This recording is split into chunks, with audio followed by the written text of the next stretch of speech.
บริวารบ่ซื่อตรงให้น่ะ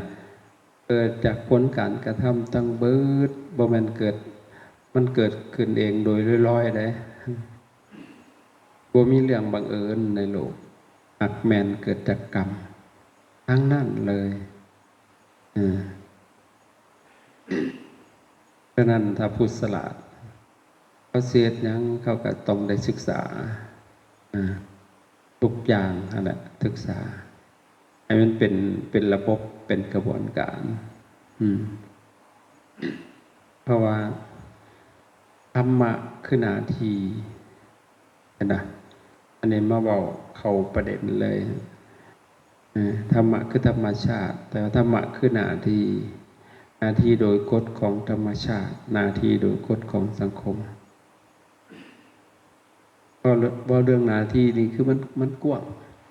ทั้งเบิดกว้างโลกเลยถ้าเข้าใจหน้าที่ก็คือเข้าใจธรรมะปฏิบัติธรรมะก็คือปฏิบัติหน้าที่เนี่ยแต่หน้าที่โดยกฎของสังคมและหน้าที่โดยกฎของธรรมชาติสมือนี่บ้านเมืองเฮาเดือดร้อนบ่แม่นแต่เมืองเบิดโลกเลยโลกปั่นป่วนเกิดสงครามแย่งชิงกันเสวยเวทนากันแย่งกัดธรรมศาสตร์กันมาอุปโภคบริโภคเพราะคนเหล่านั้นเขาขาดธรรมในเมื่อขาดธรรมแล้วก็ต้องไปเบียดเบียนโลกเบียดเบียนธรรมชาติเบียดเบียนกันและกันกินซึ่งกันและกันพระพุทธเจ้าอัญญมัญญขาธิการเขาสิกินซึ่งกันและกันสิเกิดอสัตธรรมขอบงำโลกลุกขึ้นแห่งอสัตธรรมลุกขึ้นที่หนึ่งมิจฉาธรรมาปริตาชนทั้งหลายสิเห็นผิดเป็นชอบขอบงำจิตใจเห็นว่าบาปบ่มีเห็นว่าบุญบ่มีทำดีได้ดีมีอยู่ไสทำชั่วได้ดีมีทมไปเจียวยั้งกับศีลกับธรรมเขาสิสรุปเอาจังสิด้วยอำนาจของกิเลสเขาเห็นผิดเห็นผิดเป็นสอบขอบงำจิตใจเห็นว่าบาปบ่มีดอกบุญบ่มีบอกน่ะเห็นว่าเป็นอย่างเขาจังเห็นเลยจ้ะเขาก็บ่ได้เข้าใจว่าบุญมันมีบุญคือหยังบาปคือหยังค่ะเด้เขาก็เลยสรุปว่ามันบ่มีดอกด้วยอำนาจของกิเลสตัณหาเขาก็พากันทำในทุกสิ่งอย่างปล่อยมันระยะตามขย่มบ่มีความหับผิดแต่สิมีความหับแต่ชอบนะเห็นผิดเป็นชอบขอบงำจิตใจทำได้ทุกอย่างเลยขอแต่ให้ข้าพเจ้าได้เห็นแก่ตัวนะโลกก็เดือดร้อนเลยลุกขึ้นอันที่สองวิสมะโลภะภิภูตาโลกบ่พอดีพอดีโกงกันกินสมบัติของชาติของศาสนาอันที่สามเบียดเบียนกันทางตรงและกระทั่งอ้อมผู้มีอำนาจหลายก็เบียดเบียนผู้มีอำนาจน้อยบ่ได้สนใจเลยใครสิเป็นอย่างกระซ่างขอให้ข้าพเจ้าได้นะก็คืออันที่สาม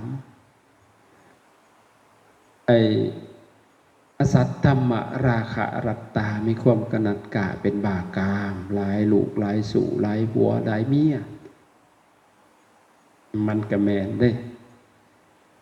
ต่อไปในแหงคักเด็กน้อยมันสิมีลูกมีผัวมีเมียเด็กน้อยนะหาขวบปีเต็มเขาจะเป็นผัวเมียอยู่แปลงเฮือนยาว10 ปีแล้วตายไปเกิดไหมเกิดความกำนัดกะเพราะว่ามันมีสื่อให้เขาเห็นน้อยก็เป็นเขาสิญาติกันกินญาติทินกันอยู่ญาติคู่กันพิศวาสญาติอำนาจสิทธิกันเป็นใหญ่เป็นโตญาติกันกินญาติทินกันอยู่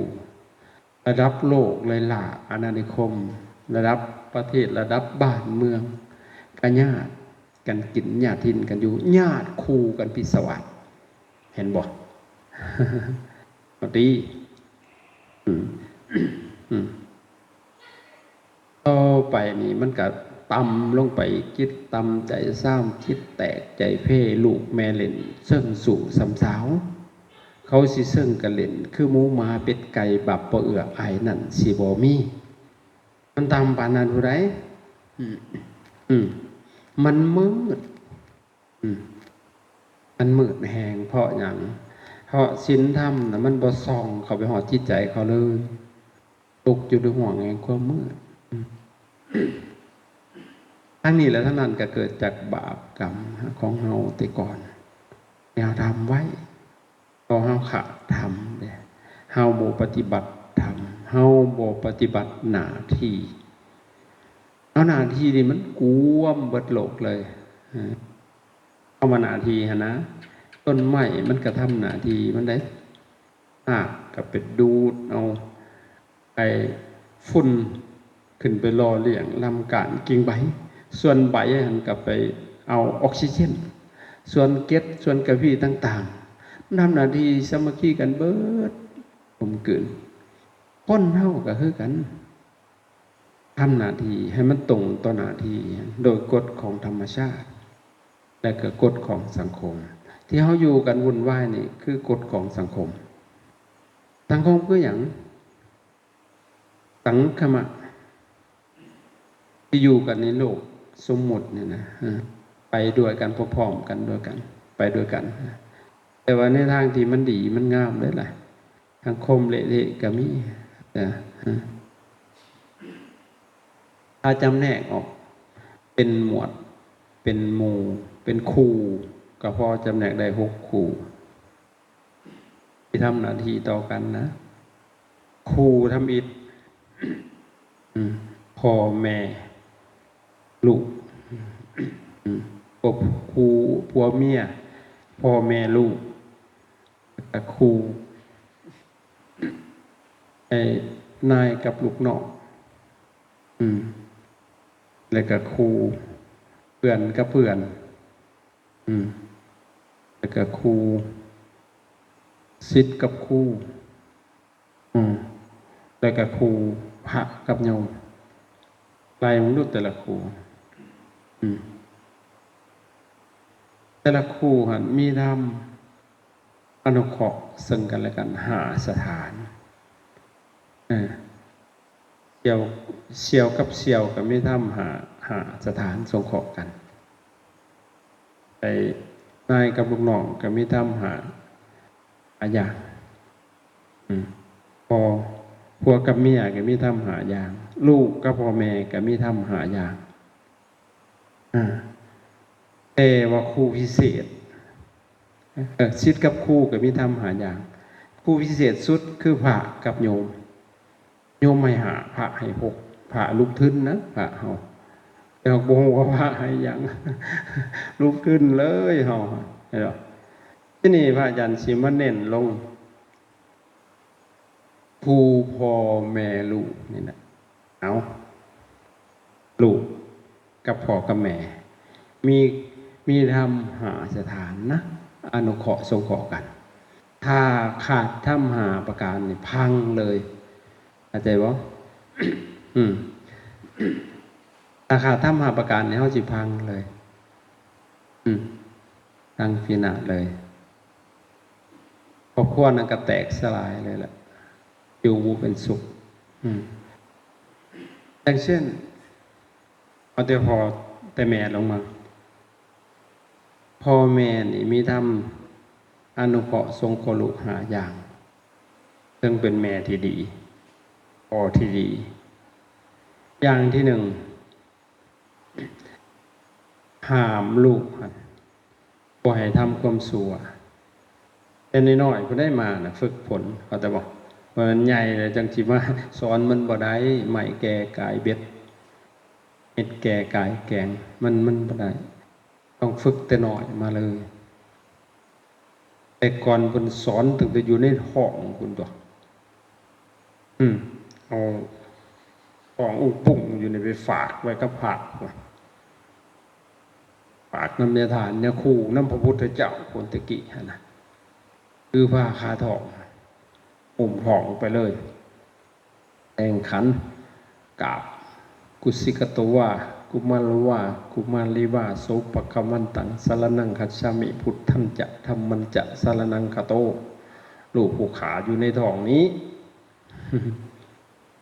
กุมารวาเป็นผู้ชายก็ดีกุมารีวาเป็นผู้หญิงก็ดีหมอเบนเกณฑ์ให้เป็นลูกพระรัตนตรัยลูกพระพุทธพระธรรมพระสงฆ์ลูกพระทานลูกยาคู่เป็นลูกบุญธรรมตาเพิ่นก็หลับขันมันขอดออกมาเลยก็เอามาหมอบพญาทานผูกแขนเอาแต่ก็ตั้งสื่อเสียงเลี้ยงน้ำให้ครูญาทานก็มาแต่ใจเหรอมอนิหน่อยกับผู้นี้หน่อยก็หัวยิ้มมาแต่สวรรค์ดีแก่กลให้เป็นลูกดีๆของพ่อของแม่ที่นี่มันอยู่ใกล้พระเจ้าประสงค์มันอบอุ่นเจ็บไข้ได้ป่วยพระเพิ่นก็หายาให้อยู่ในวัดตะกี้ยามันเป็นยาหักใหม่ก็อยู่ดีมีแห้งผูกคอต่อแขนให้มันเป็นผู้ชายก็ใหญ่สำนึงพวกเคนเหงี่ยงเคนบาทก็มาเคนให้พ่อเขาเด้อล่ะเด้อข้านหมอบข้านนะหายอุปทานถ้าก็สอนตั้งแต่แนวดีๆอย่าเฮ็ดแนวบ่ดีเด้อลูกเด้อมันบาปได้เข้าหลบพ่อแม่กตัญญูฮู้บุญคุณได้มันเลี้ยงเฮามาพาเฮาใหญ่มันสิฟังดีหน่อยนะเห็นบ่ซุมื้อนี้ได้เฮาไปฝากอยู่ไสล่ะฝากอยู่โรงหมอพุ่นแอนแจ๊กๆไปโรงหมอพุ่นตื้อผ้าคาทองก็ได้โรงหมออินเตอร์บ่หันๆนี่ได้ออกมายังบ่ได้กินฮอดนมแม่แม่พระจักเอาไว้ให้ผู้ใดบาดลูกบ่ได้กินเลยไปพอมันบ่คือจังได๋ก็บ่ฮู้ปานนี้เอาเว้ากันคนละภาษาดีบ่ดีให้คนใส่เลี้ยงอีกลูกมันเลยขาดความอบอุ่นเว้าไปคนละภาษาแหละพ่อแม่เว้าภาษาหนึ่งลูกเว้าภาษาหนึ่งลูกก็บ่ได้ฟังความพ่อความแม่ได้บัดนี้พี่แก่เข้ามอนรกสิได้แต่บัดทั้งเบิดเนี่ยคือเกิดจากกร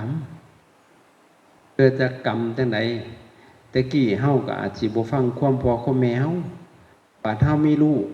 บาปมันน่ะก็มาฮอดเฮาได้บาดมันก็ฮอดเฮาแล้วมันก็ทั้งต้นทั้งดอกเลยแหละเฮาทำอีหยังลงไปโดยจิตอันเจตนานั้นก็เป็นบาปเป็นกรรมบาดเช่นลูกก็เฮ็ดกับเฮาแล้วบาดลูกของลูกอีกจิบหายต่อไปอีกบาดนี่เป็นหยังเลยบาปเฮ็ดกับพ่อกับแม่หั่นบ่มีวันเจริญเลยแหละผู้ใดขึงกรรมหายลืมฝ่ายมารดาทั้งแม่ทั้งพ่อบิดามารดาปะปล่อยเสียโสถิ่นตัดขาดกุศสุดแล้วศิลาไล่ไกลห่างทางชีวิตตานสิห่างเว้นที่จำจองขางที่ข้างห้องหับแต่กรรมคำปักพ่อแม่นี่นักกึ่งโทรณีผู้ได้ย่อแย่งนกหากจะเฮืองเมื่อหนาคันผู้ได้ว่าจะตานให้ทรงเขือนำตะลังบาปต่อฝ่าเว้นนั่นเท่าแผ่นดินลูกผู้ใดที่บัวเชื่อฟังพ่อแม่บ้าตั้งแต่หัวจนสุดตีนหาความเจริญบ่ได้ดอกคนน่ะมืดที่สุดเลยแล้วจังว่ามืด มันมีนรกลุมหนึ่งมืดเพราะนั้นโลกันตะมหานรกมืดสำหรับไปเอาสัตว์ผู้ที่ทรมานจิตใจพ่อแม่ไว้ลงขุมหนักมันมืดทั้งขันไหนแม่เนี่ยนะเบ่งออกมานะอยู่ในท้องจักเดือนเดือน10 เดือนนะได้เสียค่าเศร้าอยู่บอกดูฟรีกินฟรีมันทรมานเท่าใดอยู่ในหันนะชัวสิออกมาได้ทั้งทุกข์ทั้งทรมานอยู่ในท้องนะโอ้บอกการทุกข์ที่สุดคือการมาอยู่ในคันนั่นนะมันขับแคบโคตรกดจอดอยู่ตีนกับว่าได้ อิงแห้งกับบ่ได้แม่ย่างแห้งกับสิตายแล้วเพิ่นอยู่ในท้องหั่นน่ะแม่ก็ค่อยเพื่อไปคันกินคันกินแนวเย็นซ้ำตกนรกคุ้มอัน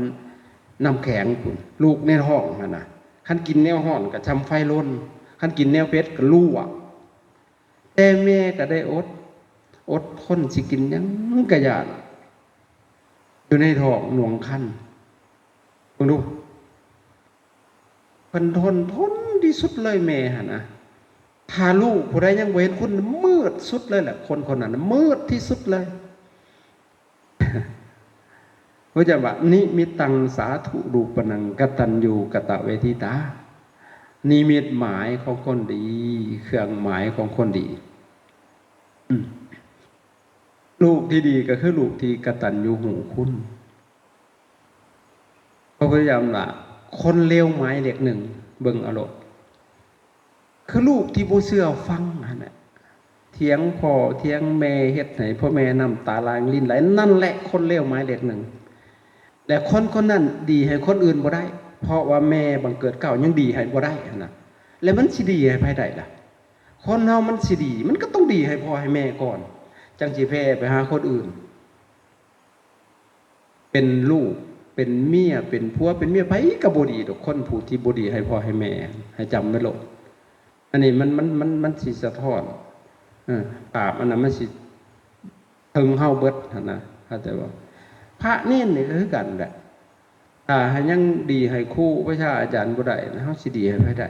เพิ่นเป็นผู้ให้กำเนิดเฮาหั่นนะเข้าใจบ่เพราะฉะนั้นเฮาต้องรู้จักตัวนี้ก่อนทีนี้มันก็มาจากพ่อแม่คือกันอีกเช่นกันพ่อแม่ก็บ่แม่นว่าเฮาสิบ่มีพ่อมีแม่ได้พ่อแม่เฮาก็มีพ่อมีแม่เฮาคือกันเฮาน่ะทำดีต่อพ่อแม่เฮาแล้วบ่อ้าวสมมุติเฮาก็เคยล่วงเกินพ่อแม่เฮาเอาลูกก็สิจัดการเฮาอีกเข้าใจบ่นั่นมันเป็นกรรมพันธุ์พันธุเฮามีกรรมเป็นพวกเฮามีกรรมเป็นที่พึ่งอาศัยมันสิติดตามเฮาเลยทางเบิดเข้าใจบ่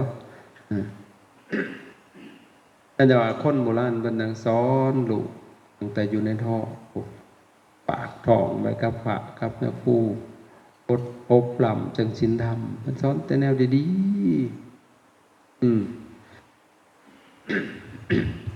หลังจากออกมาแล้วก็บ่แม่นง่ายแต่ถือผ้าก็ทุกข์ไปอยู่ในท้องเนาะสละ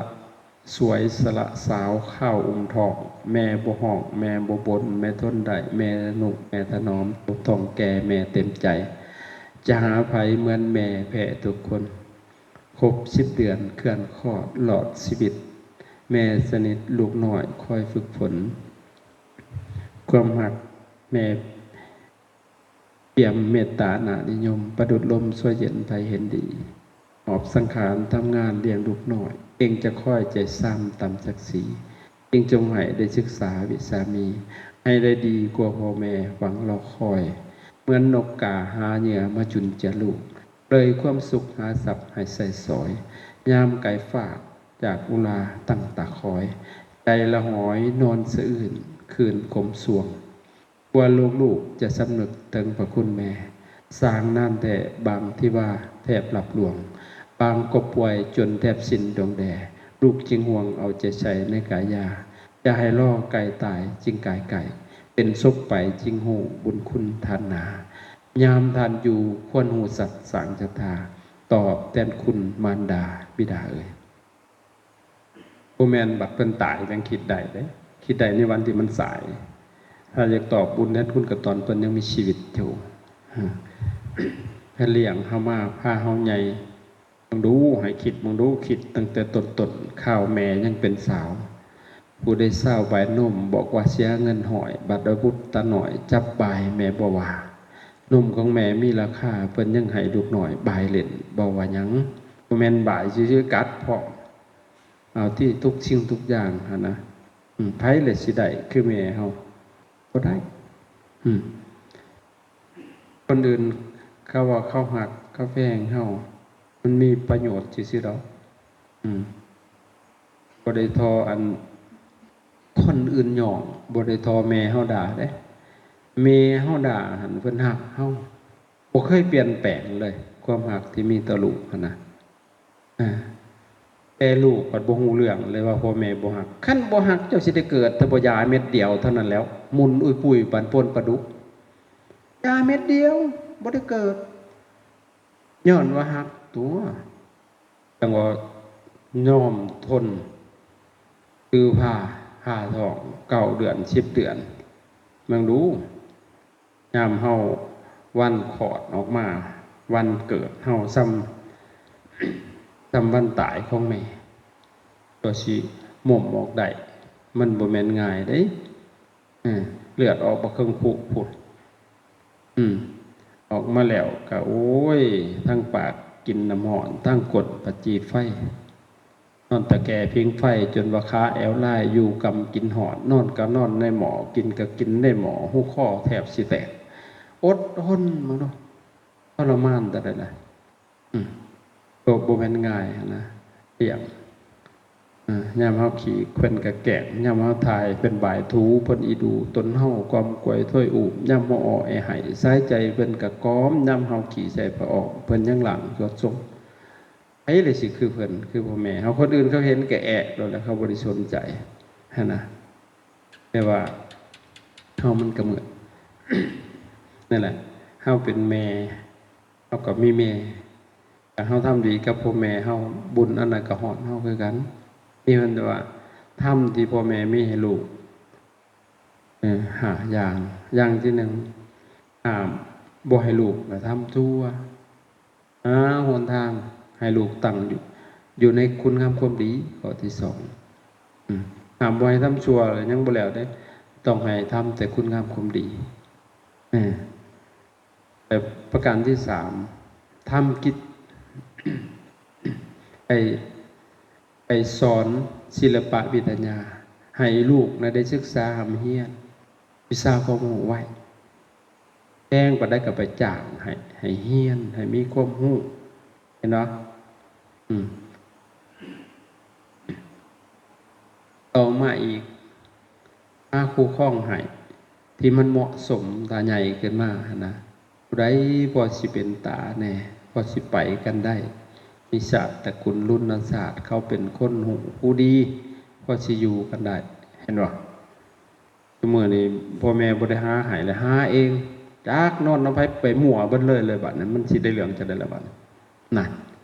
ทางที่ชีวิตเฮาน่ะพ่อแม่ให้มามันจังได้เกิดแต่วันนี้เราคุ้นเลยบัดนี้เพิ่นเว้าหยังก็บ่ได้มันแม่นซะบ่เฮานี่เป็นลูกหนี้หลายตื่อติวโตนนี่น้ำนมเขาปั่นเป็นหนี้เลือดในอกนี่ทรัพย์สินมรดกฟังแพทย์สบายผากาฟ้าผ่าพรนี่น้ำนมเขาป่อนเป็นหนี้ขาแอวเป็นหนี้แต่หัวจนสุดตีนเขาใส่แต่นี่หาตายยังบ่จบแต่นี่พ่อแม่นะบ่จบเลยแล้วเพิ่นทำให้เฮาเกิดมาเฮาทำให้เพิ่นเกิดได้อยู่บ่น่ะแต่ว่าถ้าเฮาทำให้เพิ่นเกิดทั้งใจน่ะได้เกิดทั้งกายนี่บ่ได้แล้วนั่นผู้ใดเถียงพ่อเถียงแม่น่ะโอ้โหบาปตะฝ่าเว้นนั่นตะแผ่นดินแล้วประการสุดท้ายหลังจากหาครูข้องให้ตามที่เหมาะสมแล้วมอบทรัพย์สมบัติให้ในการที่ควรคันบ่ควรก็บ่ให้คันให้ก็ชิบหายไปบ่เพราะหยังยังรักษาทรัพย์ไว้บ่ได้อันนี้คือหน้าที่ของแม่พ่อแม่ที่สมบูรณ์แบบเลยถ้าเฮ็ดได้จังซี่นะที่อนุเคราะห์บุตรส่วนหลายพ่อแม่ซุมื้อนี้เลี้ยงลูกด้วยเงินลูกอยากได้หยังก็ให้เอาให้ลูกก็ได้คืบเสียวศอกได้ศอกเสียว่าบ่ได้เด้แม่อาจารย์นี่ตีเลยแหละแชร์ฟาดด้วยแล้วหักงัวให้ผูกหักลูกให้ตีนะเพิ่นหักแหละเพิ่นบอกเพิ่นสอนเพิ่นชี้โทษนะถ้าปล่อยไปกะเลิงติละบาดนะนั่นน่ะคนบางคนเลี้ยงลูกมาโดยเงินโดยกองเงินกองทองอยู่สนุกสุขสบาย ได้เลี้ยงใหญ่มากบัดผู้เป็นตาเอาบาดเนี่ยลุกขึ้นดังยับเจินเลยห้องบ่แม่พระอาจารย์เลี้ยงพระอาจารย์เอามาขี้ผลมาเลี้ยงมันอึดเข่าอยากป่าหาคุดก่อยคุดมันเอามาขี้น้ำก่อไผ่มันตายขี้มาตำต้มส่วนมันสิเปื่อยดำๆเลี้ยงใหญ่แล้วก่อยก็ยังเป็นตับเป็นปีให้เพิ่นยังเป็นลูกที่ดีให้เพิ่นอยู่บัดลูกเสียทีเขาเลี้ยงลูกมันเลี้ยงใหญ่มาแล้วบุเป็นแต่จะแตกบาดเนี่ยมันก็ซ้ำขี้ก่อใหม่ขาภัยมรณะแล้วคือกันกับปีมันขาแม่มันได้มันออกมาอะไรตายเลยต้นกล้วยน่ะเซ็ตคือทอละพี่ส้นพอห้อยต่อพ่อห้อยต่อห้อยพอแล้วผัดส้นขาพอโตอันนี้คือกันลูกขาพ่อขาแม่ตัวเลี้ยงใหญ่มากแล้วครับก็ได้เพิ่งคุณขาจิตขาใจนะเข้าใจป่ะนั่นแหละเดี๋ยวเป็นลูกทรพีลูกพอดีเข้าใจป่ะเอาหาความเจริญบ่ได้ให้สิกาไปเอาไปทำเมียเอาไปทำบัวนั่นแต่ว่าโหคืออาจารย์เนี่ยเคยบายแล้วคนผู้ใดหันเทียงบ่เทียงแม่โอ้โหบ่ไก่หรอกอย่าลืมนะมันสิไปเป็นเมียภายใดมันกระดาหัวเจ้าหล่นแล้วแต่แม่มันยังด่ามันยังหายนะเฮาก็บ่แม่นวอมันบาดเนี่ยแม่นต่อนั่นเพราะฉะนั้นมันต้องดีให้พ่อแม่ก่อนความดีต้องขยายไปให้คนอื่นได้มาจากนั้นเข้าใจที่นี่ในเมื่อพ่อแม่เลี้ยงเขามาสมบูรณ์แบบแล้วมีทำให้เขาอย่างนั้นแล้วเขาให้เพิ่นขึ้นได้บาดเขาบูเป็นลูกค่ะลูกที่ดีคือลูกที่ประเสริฐลูกประเสริฐคือลูกที่เชื่อฟังโบเทียงคว่ำเพิ่นว่ายังเฮ็ดนำทำตามเป็นบุตรที่ประเสริฐได้น่ะบุตรที่ประเสริฐสูงสุดกว่าพ่อกว่าแม่ผู้หูชิ้นหูธรรมอนุสาตบุตรอวสาตบุตรบุตรที่เสมอพ่อเสมอแม่บุตรที่ต่ำกว่าพ่อกว่าแม่บุตรที่เก่งกว่าพ่อกว่าแม่บุตรที่ดีกว่าพ่อกว่าแม่อีกบุตรที่ประเสริฐเข้าใจบ่เห็นบ่คือพระอาจารย์ได้มาบวชเห็นบ่ได้มาบวชแล้วได้ตอบบุญแทนคุณของเพิ่นตอบแนวไหนแนวคนอื่นให้บ่ได้นั่นแหละคือให้ทำตัวนี้เฮ็ดยากได้ผู้ใดอยากตอบบุญแทนคุณพ่อแม่เด้อพ่อแม่นั่นถึงเฮาสิเอาเพิ่นมาขี่บาขวาแม่ขี่บาซ้ายกินอยู่นี่ทายอยู่นี่จนเพิ่นตลอดชีวิตอันนั้นยังบ่ถือว่าตอบบุญแทนคุณเพิ่นได้เฮ็ดจังได๋ซะสิตอบบุญแทนคุณได้กุลบุตรกุลธิดาผู้ใดได้บวชก็ดีบ่ได้บวชก็ดีได้ศึกษาเข้าใจธรรมะแต่นำเอาหลักธรรมคำสอนไปสอนเพิ่นบ่มีศรัทธาเฮ็ดให้เพิ่นมีศรัทธามีความเชื่อบาปบุญคุณโทษนั่นแหละเพิ่นบ่มีศีลเฮ็ดให้เพิ่นมีศีลเพิ่นบ่มีจาคะบ่เคยให้ทานให้เพิ่นได้จาคะได้ให้ทานเพิ่นบ่มีปัญญาเฮ็ดให้เพิ่นมีปัญญานั่นแหละถือว่าตอบบุญแทนคุณพ่อแม่ได้อย่างสะสมทำกันกับยกพ่อแม่ไปปฏิฐานไว้สวงสวรรค์เฮ็ดได้บ่แลบาดเฮาพ่อแม่หลากมากก็ยังบ่จักมาผู้บางคนพ่อแม่ให้บวชก็เถียงอีกบวชแล้วก็อยากชิกพานอีกก็มีอีกครับอันนี้จังว่าเป็นบุตรที่ประเสริฐที่นี่หน้าที่ของลูกเพื่อสิตอบแทนต่อพ่อต่อแม่ก็มีหาคือกันอีกเด้ข้อที่1เพิ่นเลี้ยงเฮามาเฮาเลี้ยงเพิ่นตอบแทนเอาตีแล้วเฮาได้เลี้ยงอยู่บ่บาดลูกทั้งหลายเอาเบิ่งเฮากินนมเพิ่นเบิดจักลิตรล่ะเหรอคิดเอากินข้าวเบิดเท่าใดแหละเบิดจักปั่นกินนมเบิดจักลิตรบาดนี่คิดเบิ่งโลดว่ามันเบิดเท่าใดแล้วหั่นน่ะถ้าเฮานับแต่เฮาอยู่ในท้องนั่นน่ะเฮาเศร้าอยู่เทียบใส่อยู่โรงแรมตายพอดีเลยใส่บ่ไหวนั่นเห็นบ่แสดงว่าเฮาเป็นหนี้บุญคุณเพิ่นแล้วเพิ่นก็บ่ได้หวังหยังจากเฮาได้หวังอยากเห็นลูกเป็นคนดีบ่ได้กินก็อิ่มเด้อเขาฮะคันลูกดีหั่นนะแต่คันลูกบ่ดีนะทุกข์ซ้ำตกนรกทั้งเป็นพ่อแม่หั่นนั่นเป็นจังซั่น แต่เฮาคิดบางว่าเฮาอยากเป็นลูกนี่ละคุณบ่หรืออยากเป็นลูกที่ดีนะ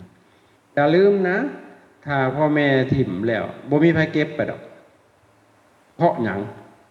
มันยังถิ่มพ่อแม่มันแล้วเฮาเป็นไผแล้วมันสิบ่ถิ่มเฮาที่จังสิหลดไปคันแม่นคือพระอาจารย์นะโอ้ยเขาบอกเลยแต่แม่มันยังจัดการล่ะคันแม่นผู้ชายก็บ่กล้าเอาไปเฮ็ดผัวดอกเพราะหยังจ่าขาด่าเถียงพ่อแม่นะเฮาวัดบ่แม่นพ่อแม่นแม่มันบาดนี่เฮ้ยอย่ามันกวนตีนได้มันว่ากระดูกขางหักได้ผัดสิว่ามึงบ่ได้เป็นแม่กูได้ผัดยิบหายเลยแล้วบาดนี่แต่แม่กูก็ยังใส่มาแล้วผัดสิว่าหั่นล่ะถ้านั้นโอ้โหบ่ไหวเลยบ่ไหวเพราะนั้นต้องเป็นพุทธที่เชื่อฟังเพิ่นเลี้ยงเฮามาเฮาเลี้ยงเพิ่นตอบแทนเลี้ยงกายด้วยข้าวหนามโภชนะอาหารก็เท่าไรดอกตัวนี้นะเลี้ยงใจนั่นยากนะเลี้ยงจิตเลี้ยงใจอาจารย์บวชมาทุกวันนี่ก็เลี้ยงใจเพิ่น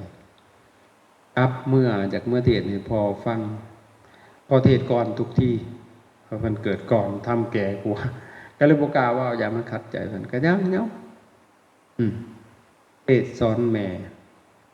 อาธรรมะมีอาหารก็ซื้อไปให้เพิ่นกินแนวใดเพิ่นอยากเพิ่นเลี้ยงเฮาให้เบิดหลายกว่าหั่นนะเห็นบ่เฮ็ดให้เพิ่นสบายใจเป็นเรื่องดีเลยแหละอย่างอื่นบ่ยากดอกเอาใจเพิ่นนั่นแหละเพิ่นเอาใจเฮาแต่น้อยบ่รู้บ่ได้ดังใจก็ให้ขวดขี้ดินจักสิตายสิหยังแต่ยังน้อยหั่นบ่ได้ดังใจให้คิดเบิ่งแหน่บัดเฮาใหญ่ขึ้นมาเฮาคือบ่เอาใจเพิ่นคืนแม่จะมักจังได๋เจ้าเฮ็ดจังได๋อยากให้ลูกเฮ็ดแนวใดเฮ็ดนำทำตามฉันตัวนั่นแหละเพิ่นเลี้ยงเฮามาแล้วเลี้ยงเพิ่นตอบแทนบัดเพิ่นเฒ่าซะแลแก่ซะลามาระวังมีเลี้ยงมาก็อยากกินลูกเลี้ยงลูกก็อยากกินแห้งให้เฮาได้ให้เพิ่นได้เพิ่งเฮาเพราะเฮาเพิ่งเพิ่นมาแล้วจนใหญ่ตั้งแต่น้อยตีนต่อฟ้าหอยตั้งแต่น้อยจนใหญ่เพิ่นเลี้ยงดูกูหน้าเฮานะเลี้ยงตอบแทนประการที่สองทำกิจการงานของเพิ่นพ่อแม่เพิ่นเฮ็ดอิหยังเฮ็ดอาชีพอิหยังนะเฮ็ดต่อสานต่อให้เพิ่นเบามือเบาตีนในงานในครัวเวียกงานการสร้างซอยเพิ่นมันอยากไปทางใดแล้วไปโบจักทีบเลยพ่อแม่กูอยู่ทางใดบ่ชนเลยป้าที่ต้องไอ้สัตว์มันยังกินฮอดพ่อฮอดแม่มันนั่นนะคิดเบิ่งหั่นเฮามันบ่กลัวสัตว์บ่ตาเฮาบ่คิดหั่นนะแต่อันนี้ซั่นเด้อีกประการต่อมาดำรงวงตระกูลดำรงวงตระกูลเพิ่นตระกูลรุ่นศาสตร์เพิ่นเฮ็ดอีสังดำรงไว้วงตระกูลพ่อแม่แต่อีกประการต่อมาอีกทำตัวให้ควรแก่ผู้ที่รับมรดกเพิ่นมีอีหยังแน่เพิ่นได้สิกล้ามอบให้มันก็จิบหายไปบ่อนเว้ยหักษาหยังก็บ่เป็นจิตใจคุณสมบัติบ่ได้เลยนั่นแหละทำตัวให้ควรแก่กันรับมรดกของเพิ่น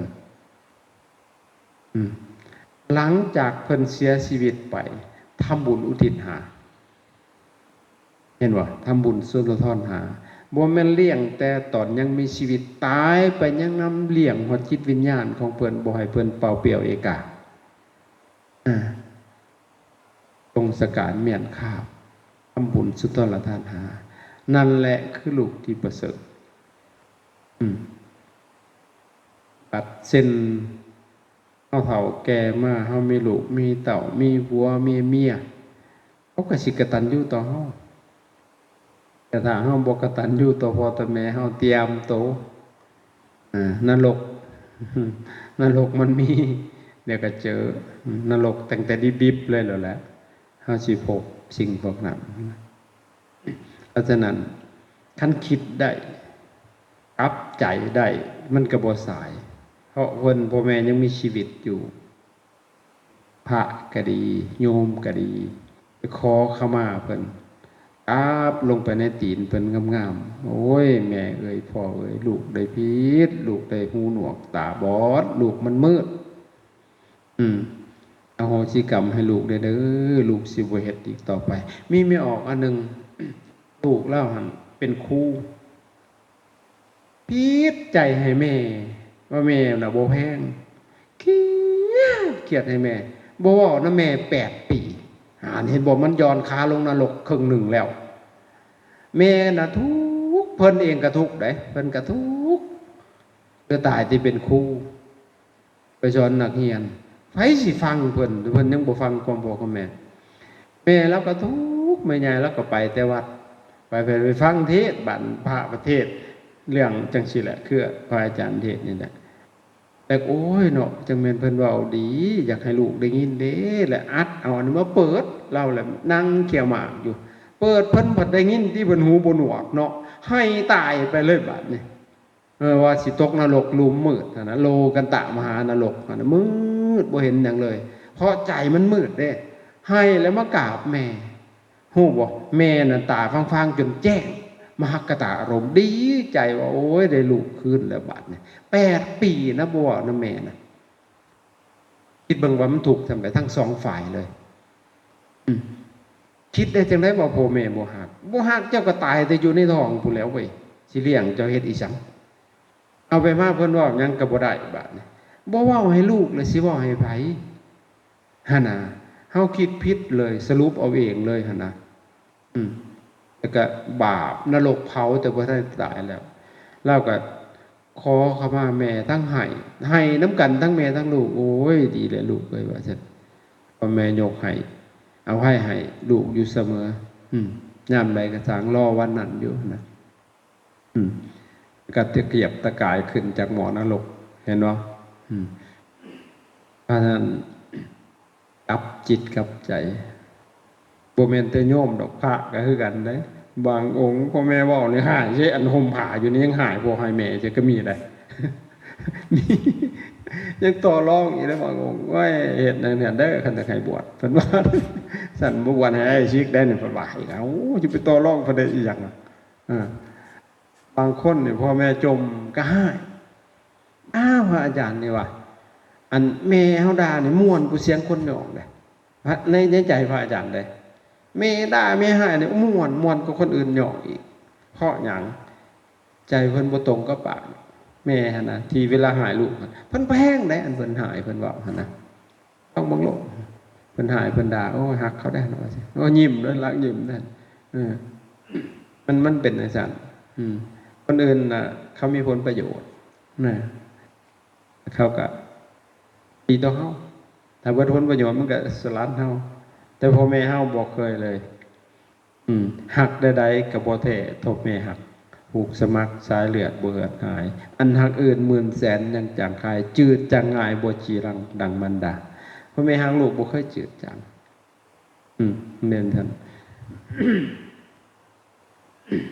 ดังนั้นอย่าไปต่อรองเพิ่นมีแต่เพิ่นละสิต่อรองเฮาเพิ่นเป็นเจ้าหนี้เนาะเฮาเป็นลูกหนี้มันมีสิทธิ์จังสิไปต่อรองเพิ่นเพราะนั้นกลับจิตกลับใจถ้าเป็นพระก็คือกันเด้อ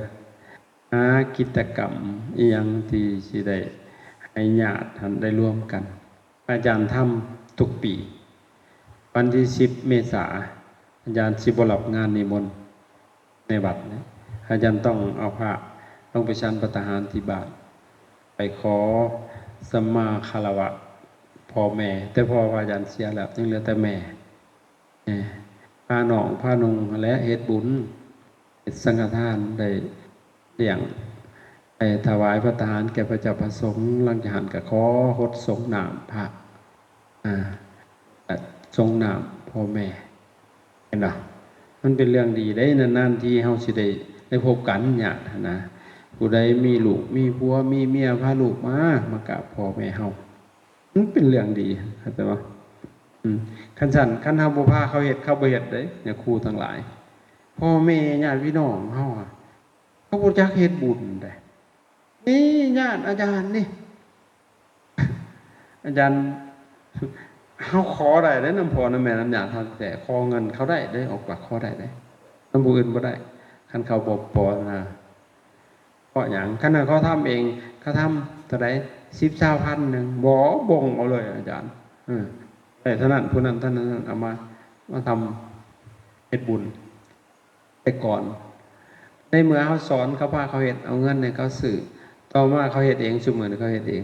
ตอนยามเขาเฮ็ดรถทอดมือนั่นหั่นนะอาจารย์หามือไปแล้วนั่นมันได้เฮาเป็นพระเขาทำได้แต่คันเฮาเป็นโยมพระเขาปัดบ่ฟังคมเฮาจะได้บาทเฮาเป็นลูกเขาเฮาเป็นน้องของสินะแต่พอเป็นพระเขาเก่งอาศัยพระเหลืองเด้หาแต่ว่าแต่พระอาจารย์นี่เขาฟังอาจารย์ว่านั้นได้กันแน่นั้นเขาบ่ลืนเฮ็ดจังซี่ก็คือจังซี่หั่นนะเห็นบ่มันก็ดีเลยเด้เพราะฉะนั้นเฮาเอาโอกาสอันดีอันนี้นะเพื่อสิประสานให้ญาติเฮาได้ทำคุณงามความดีอันท่านแล้วได้ขะหน่อยเฮาสิอยู่แต่เฮาเชื่อเติดอยู่จักจะได้บาทนี่กระถึกอยู่บ่ได้มันต้องเกื้อกูลไปฮอดญาติตรงเฮาเฮ็ดเป็นตัวอย่างให้เขาเบิ่งเข้าใจบ่เอาซ้ำนี่แหละพักผ่อนต่อให้ฟังเข้าใจอยู่บ่ลูกผู้เป็นลูกลูกไม่ออกต้องวินชื่อนั่นได้ก็